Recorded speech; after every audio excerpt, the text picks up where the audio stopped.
Salam alaikum. Donc, nous continuons notre discussion sur cette deuxième partie du cours, parmi tous les volumes finis, et dans le paragraphe 2, une illustration de la méthode à travers un problème de division stationnelle unidimensionnelle. Donc, il s'agit du cinquième fonction différentielle dans le domaine unidimensionnel. Mais, donc, on est arrivé la fois passée à cette équation. On a opté pour évaluer ces dérivés-là, c'est-à-dire qu'on a besoin d'une loi de variation de phi.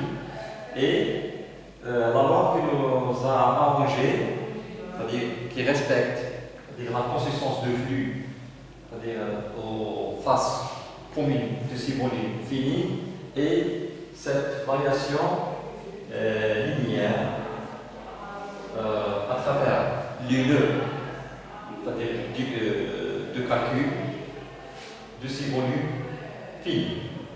Voilà. Donc maintenant, on va évaluer ces dérivés au côté est et au côté ouest. Donc, par exemple, on a ce terme-là.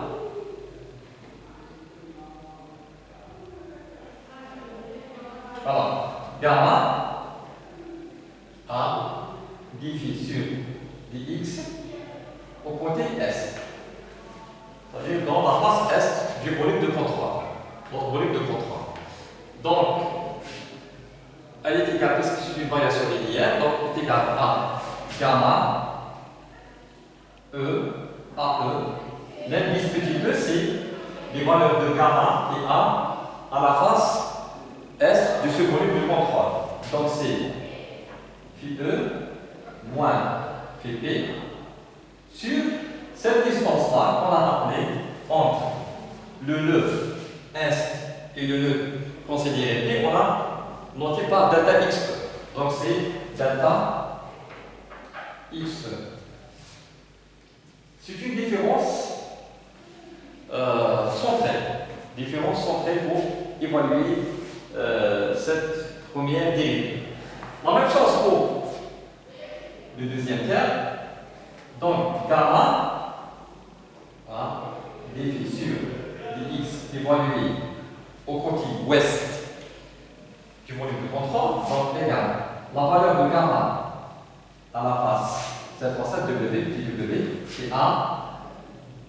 Alors, c'est phi P, c'est la pente, phi P moins phi W sur cette distance qu'on a notée par entre le point considéré P et le nœud situé à l'ouest, c'est delta x de E.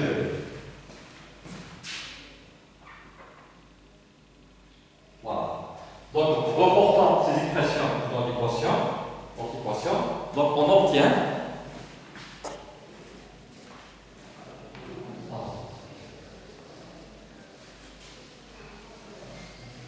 l'équation finale suivante. Donc,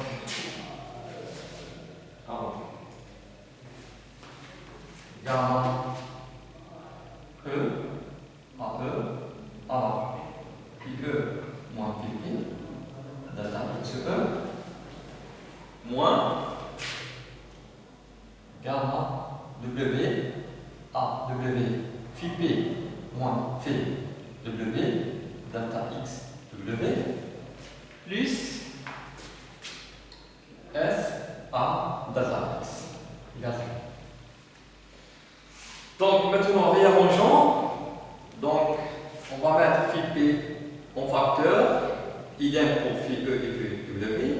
Donc on a alors ici donc moins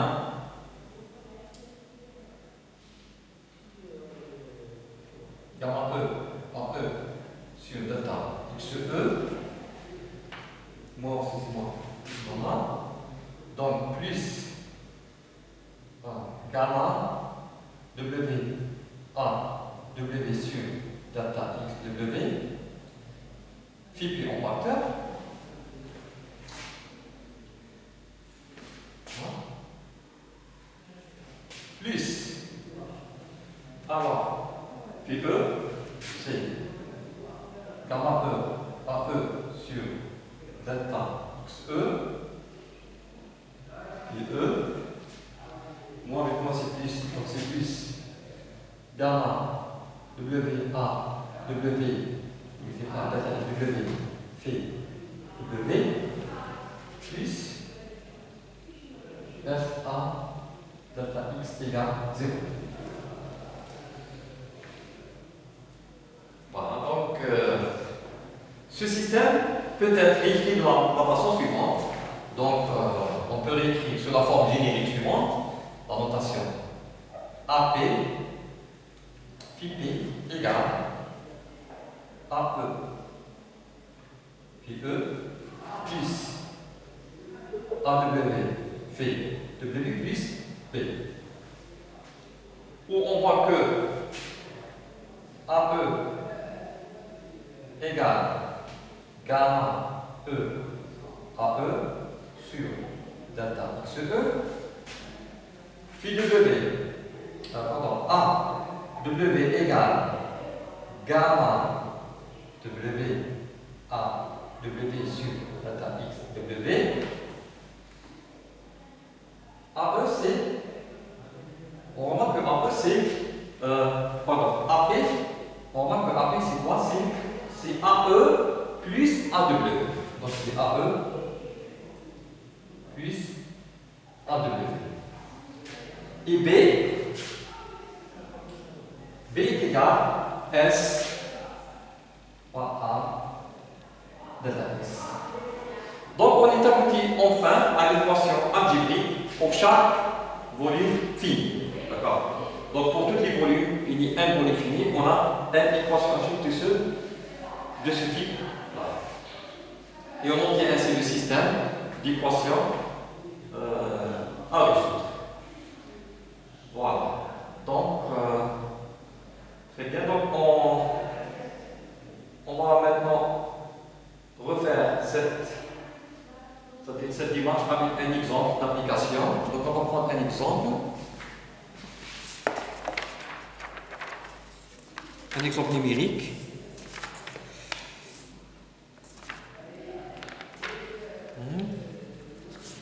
Donc, on va prendre un exemple.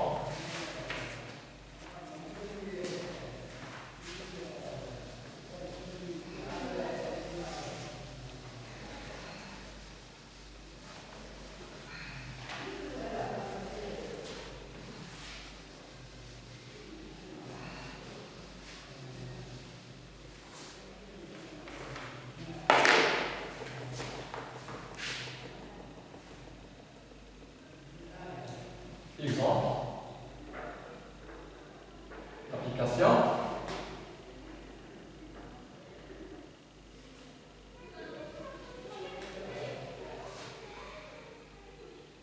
Bon. Alors.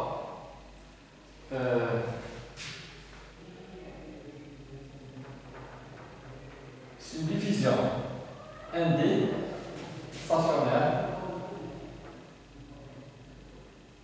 sans source.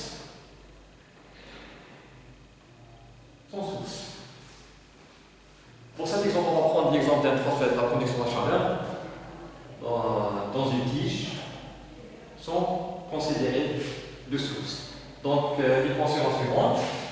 Maintenant, c'est par exemple l'équation de la conduction de la chaleur avec ces hypothèses de stationnarité et pas de source. Donc ici, la chaleur fluide, comme utilisant la littérature, cette équation, on va remplacer par la lettre T majuscule désignant la température. Donc l'équation suivante, donc d dx, donc ici c'est gamma, c'est le conflit de fusion de l'opérateur de la chaleur, c'est la conductivité thermique, notée K. Phi c'est T, dt sur dx. Donc on n'a pas de succédaire, donc égal à 0. Maintenant, le domaine, alors, elle est entre x entre 0 et 0,5. Bon, en mètres. Hein. Alors, en condition limite, on a ax égale 0, t égale 100 degrés Celsius, et ax est égal 0,5, t égale 500 degrés Celsius. Donc, on va appeler ces températures par TA et T, c'est-à-dire aux extrémités du domaine. Les données du problème K, c'est égal. C'est 1000 watts par Kelvin, conduite thermique. C'est une constante, c'est une constante. K est une constante, conduite thermique est constante. K,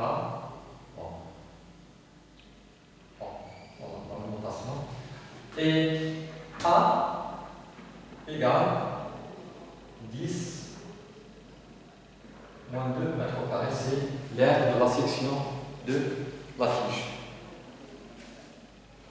Voilà donc alors, le domaine.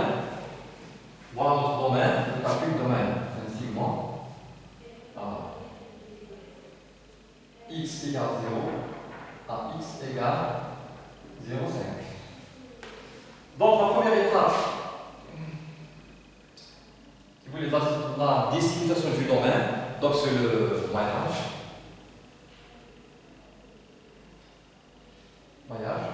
On va choisir 1 égale, par exemple, par exemple 1 égale 6. C'est-à-dire 1, c'est le nombre de 6 du domaine, le nombre de 6 volumes finis. Donc, égal 6, comme ça. 1, 2,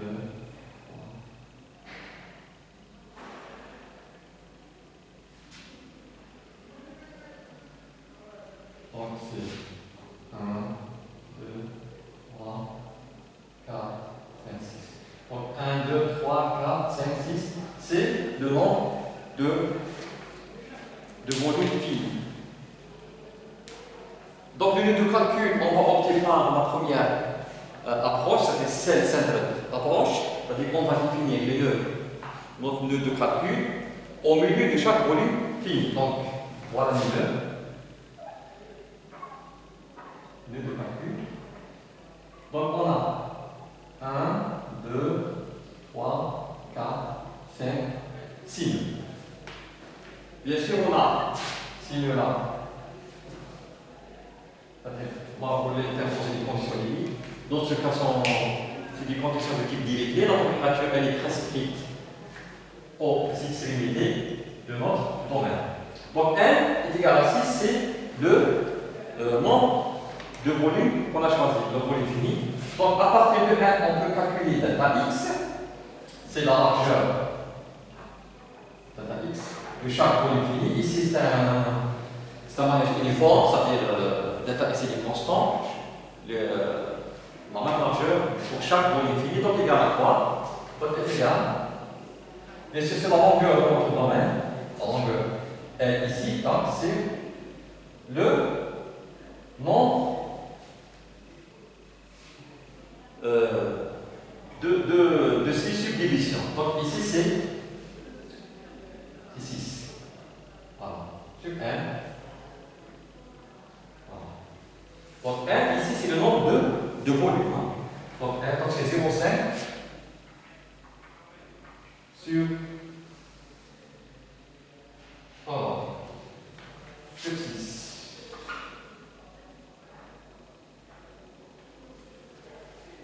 Bien. Alors, maintenant,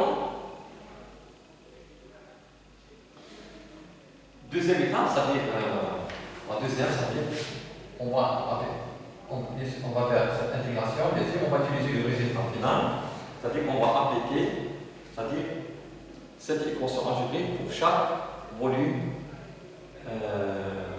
fini. Donc, voilà. Donc l'équation, si je considère par exemple, un nœud quelconque, c'est le nœud 3, c'est le nœud 3, c'est notre point P. Et maintenant, le nœud 3, c'est le nœud, c'est P. Maintenant, le nœud à l'ouest, c'est le nœud 2, et à l'est, c'est le nœud 4.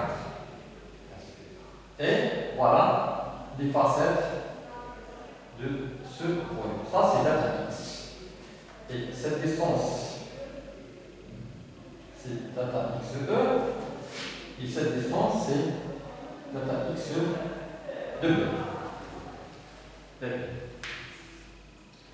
Donc, on remplace directement ici. On calcule ces coefficients AP, AE, AW et B. Donc, AE égale à quoi? Égale à AE sur delta x2. Donc, égale. Gamma ici, c'est le K. Il est remplacé par le coefficient de conductivité thermique, donc KE.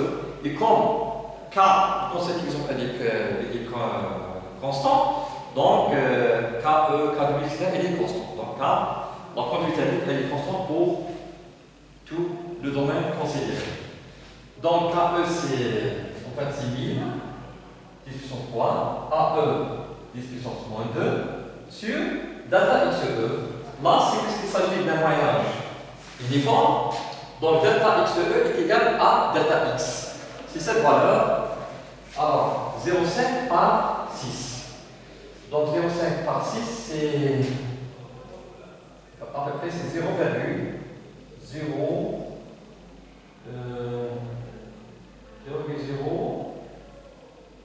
Oui, c'est ça. Voilà. C'est 0,0 à peu près. Voilà. Donc égal à 10 par 10 par 0,08. Donc on va prendre des valeurs approchées pour l'illustration. Donc 1 sur 8, donc c'est à peu près 10 sur 8. Donc c'est 1,2. Voilà. 10 puissance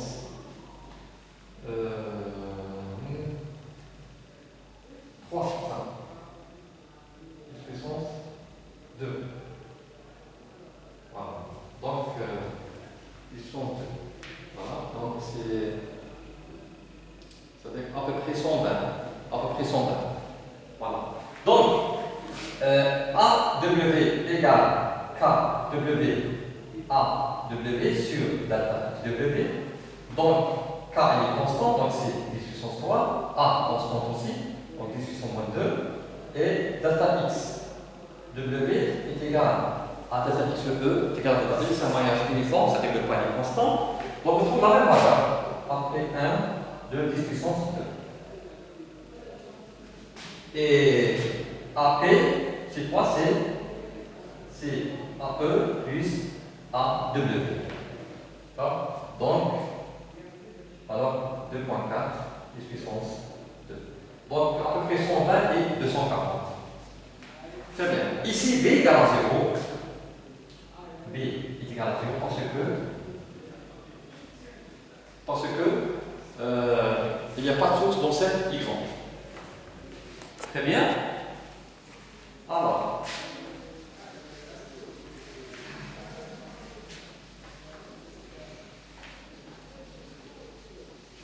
donc on a fait une application directe des équations qu'on a déjà obtenues. On a juste passé par une valeur numérique. Maintenant, ce qu'il faut remarquer, que ces équations, bien sûr, sont valables pour les nœuds internes. Ce n'est pas les nœuds du frontière. C'est-à-dire que ces équations-là sont appelées pour les nœuds 2, 3, 4, 5, parce que ça, c'est le nœud interne. Le nœud 1, il est à côté de la frontière. Il est pour le nœud 6. Pourquoi? Parce que si je considère comme un nœud interne 3. Le nœud interne 3, qui est le nœud P, et là, le nœud 2 qui est l'ouest, et là, le nœud 4 qui est l'est. Par exemple, le nœud 1, ici, le nœud de l'Est, c'est 2, mais il n'a pas un nœud de le côté ouest. La même chose pour le nœud 6. Le nœud 6, il est constitué du nœud P. Donc le nœud à l'ouest de 6, c'est le nœud 5. Mais le nœud du côté est du 6, il n'existe pas. Là, on fait intervenir bien sûr ces conditions aux limites. Donc ces équations-là, ce système, ou bien avec ces valeurs numériques, sont valables uniquement pour le nœud interne. Maintenant, pour les nœuds de frontière, on a les nœuds 1 et 2. Les températures dans cet exemple sont imposées ici. Ça on va appeler TB, qui égale 500, et ça c'est TA. Ça c'est TA. Il est égal à 100 degrés Celsius. D'accord. Donc, traitement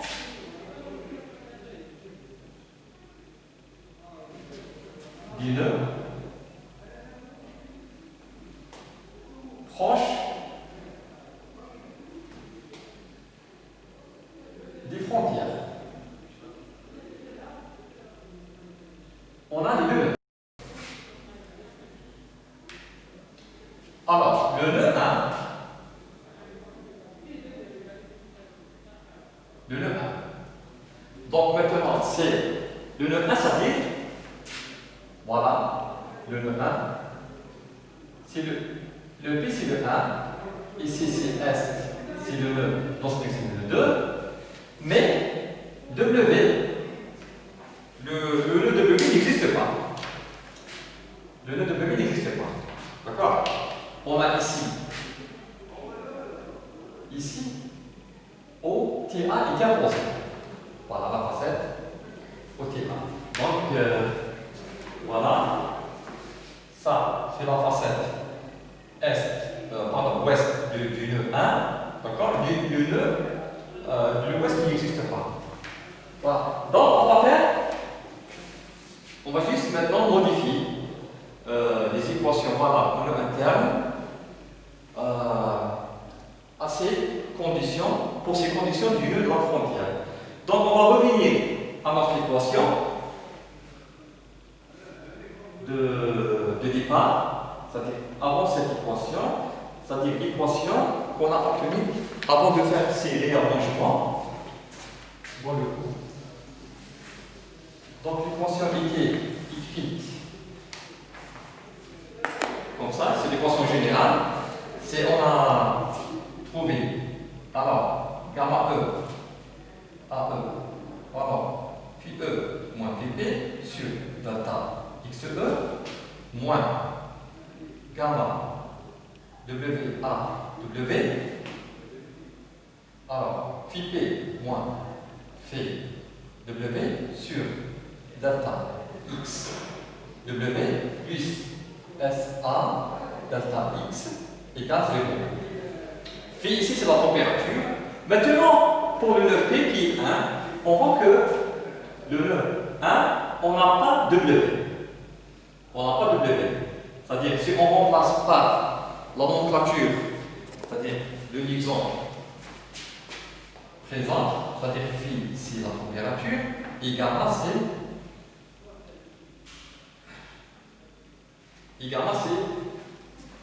désigné par le coefficient de conductivité thermique. Donc c'est TE. Alors, on remplace l'unifie par T. Voilà. Donc, maintenant c'est T. Alors, ça c'est K. Ça c'est TP. Et TW. Et KE. Au cas est constant, donc KE, etc. Même chose pour AE, l'air est constant. Donc, pour le nœud, dans cet exemple, on n'a pas la source, on n'a pas S égale 0, donc on supprime ce terme-là, il n'y a pas de source, donc égal à 0.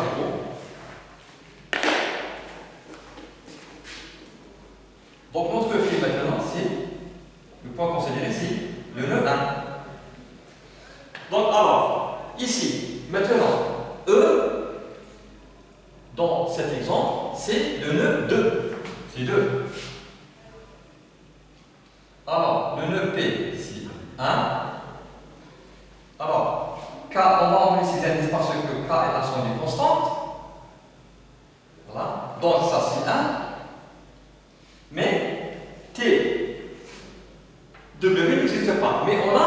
température, impossible par les conditions limites. Ça, ça constitue la face ouest du volume de contrôle quand on tourne le calcul 1. Donc, TW ici, c'est dA. C'est dA. Mais cette distance, en fait, compte, c'est delta XW, mais sur 2. Ici, on a considéré uniquement cette distance, c'est delta XW par 2. Donc, on va diviser ici par 2. Donc, maintenant, on peut écrire, on va faire comme tout à l'heure, T1 en facteur. Donc, alors, moins KA sur delta XE et plus KA sur delta X WT1. Ça c'est T1. Non. Plus pour T2 plus KA sur delta XE T2. T2. Voilà, delta XW, ici, il est divisible par 2, donc c'est 2. C'est 2, non. Donc, et plus, alors, 2 KA sur delta XW T.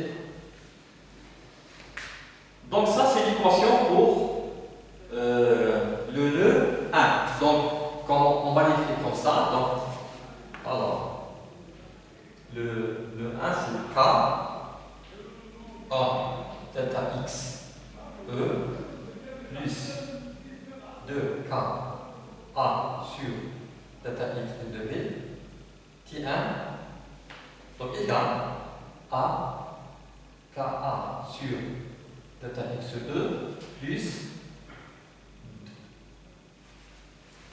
T2 pardon T2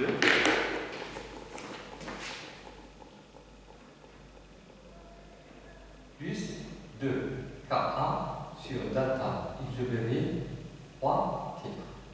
Donc ça c'est l'équation valable pour le nœud 1. C'est-à-dire, voilà, ça c'est AE, ou bien dans ce cas c'est A2, et c'est AP, qui dans ce cas c'est A1.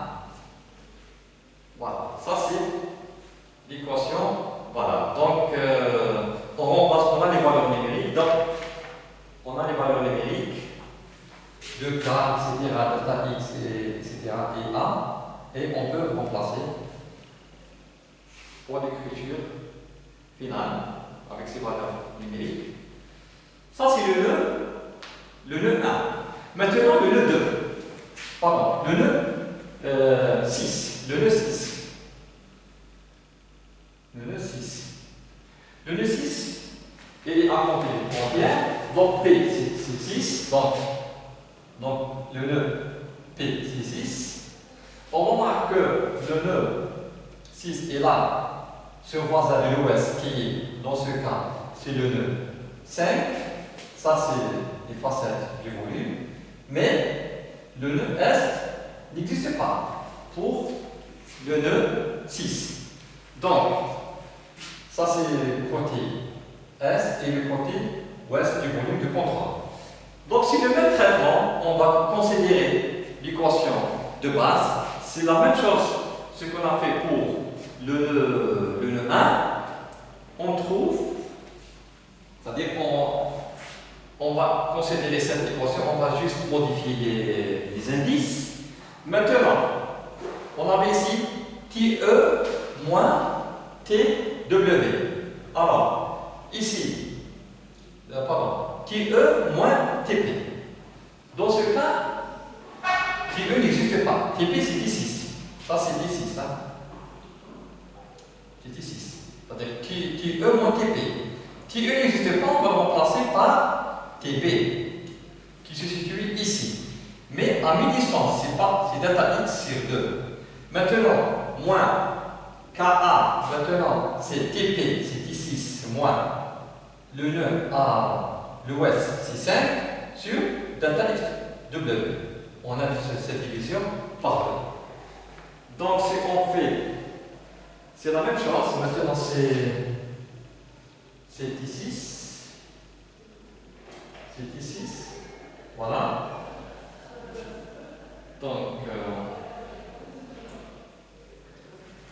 voilà, c'est ici. Si on fait XE, là c'est 2. On n'a pas ce 2 là. Voilà. Égal à plus 4 delta x w T5. T5. Alors, plus 2K delta x e TB. Donc l'équation finale pour ce T6 est la suivante. Donc on va écrire